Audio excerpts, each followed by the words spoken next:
Am I the asshole for trying to scare off an off-lead dog approaching the one I'm walking? Pretty sure I know the answer to this already, but I'd like to open a discussion on it as an opportunity to reflect, and better understand how to handle these situations in the future. To preface, I do dog walking for my neighbor 3 times a week. He's a large dog, and while he's well socialized, he can be a little unpredictable with certain people or situations. I've got a dog myself and have a background in animal care, so while I don't claim to have all the answers, I feel like I've got a relatively good grasp of basic dog and owner etiquette.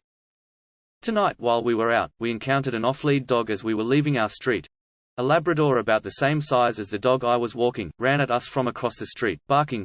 It was dark, so I couldn't get a good read on her body language, so I put myself between the 2 dogs as the off-lead one approached, raised my arms and yelled in an effort to stop the dog from coming any closer. She ran around me and thankfully the interaction between the 2 dogs was positive, but the owner then came up to me and accused me of trying to hit his dog.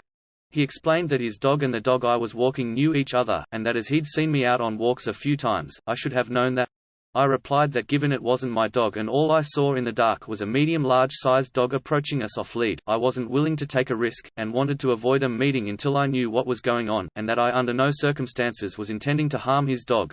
We parted on unfriendly terms, but I went to his door later on. Turns out he was a neighbor and my unsociable ass just didn't realize, and we had a civil conversation about the matter, but both stood our ground. He was adamant his dog was friendly, and I retained my stance that without knowing the dog in question, I wasn't prepared to take any chances, especially when the dog I'm walking isn't my own. We shook hands over it and ended the matter on civil terms, both remaining true to our stances.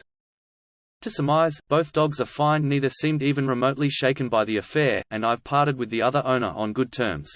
I've spoken to the owner of the dog I was walking and they've been very understanding about the situation as well. I feel like I've resolved the matter as well as I could, but I'm still rather shaken by the whole thing. I'd like to reflect on it and better understand how to handle off-lead dogs approaching us, and how to prevent 2 dogs from interacting in a way that doesn't look as threatening to other owners. Any feedback on the situation, or further questions or advice, would be greatly appreciated.